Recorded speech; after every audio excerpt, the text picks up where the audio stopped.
आज की हमारी कहानी है कर भला तो सब भला।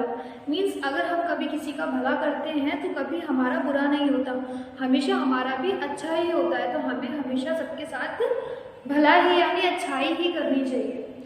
तो एक बार एक सुनसान जंगल में आम का पेड़ था और उसी के थोड़ा पास में नीम का पेड़ था।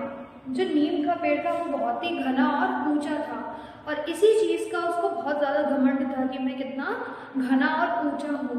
वो आम के पेड़ से कभी बात भी नहीं किया करता था, लेकिन आम का पेड़ ऐसा नहीं था। वो ज़रूर मतलब हमेशा कोशिश करता रहता था उससे बात करने की। एक बार क्या हुआ कि रानी मधुमक्खी जो है वो नीम के घने और बड़े होने के वजह से उसके पास आकर बोली, बड़े ही मधुर स्वर में बोली कि नीम भाई, क्या मैं आपकी डाली पर अपना छत्ता बना लूँ?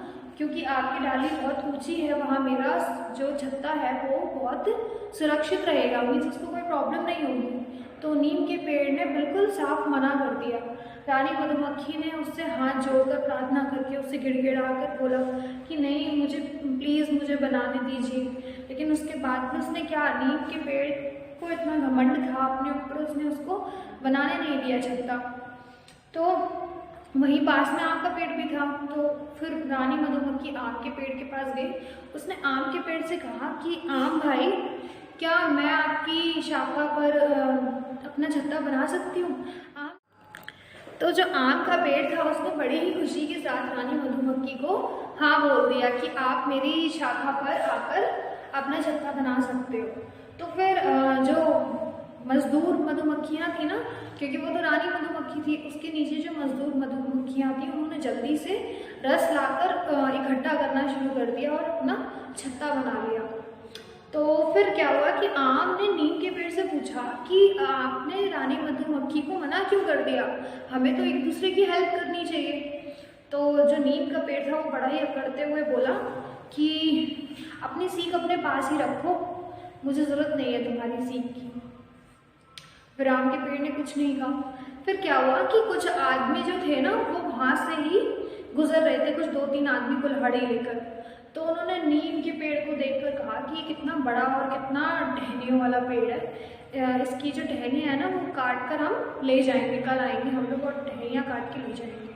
तो फिर वहीं उन लोगों ने आम के पेड़ को भी देखा, लेकिन फिर उसमें से तीसरा आदमी जो था वो आम के पेड़ को देखकर बोला कि ना बाबा ना, इस पेड़ को तो हम हाथ में नहीं लगाएंगे, क्योंकि इसमें तो इतना बड़ा मधुमक्खी का छत्ता है जो कि हम पर अटैक कर सकता है ना।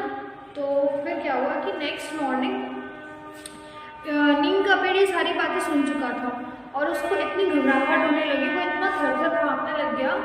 उसने रानी मधुमक्खी से बोला कि रानी मधुमक्खी, तुम मेरी भी डाल पर एक छत्ता बना लो। तो रानी मधुमक्खी ने भी एकदम गुस्से में कहा कि क्यों, जब मैंने तुमसे इतना गिड़गिड़ाते हुए कहा था, तुमसे प्रार्थना की थी कि मुझे मेरा छत्ता बनाने दो, तब तो तुमने मेरी बात नहीं मानी और अब अपने काम की वजह से मुझे ऐसा बोल रहे हो कि मैं तुम्हारी डाल पे छत्ता बनाऊँ। मैं ऐसा नहीं करूँगी, मैं तुम्हारी डाल पर छत्ता नहीं बनाऊँगी।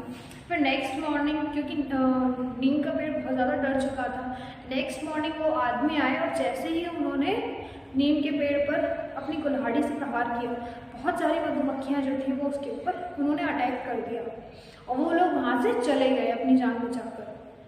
फिर रानी मधुमक्खी ने नीम के पेड़ से कहा कि तुम्हें आम के पेड़ का, आम भाई का जो है वो शुक्रिया करना चाहिए, उनको धन्यवाद करना चाहिए कि उनके कहने पर ही मैंने उन आदमियों को यहाँ से भगा दिया, नहीं तो आज तुम्हारी जान चली जाती।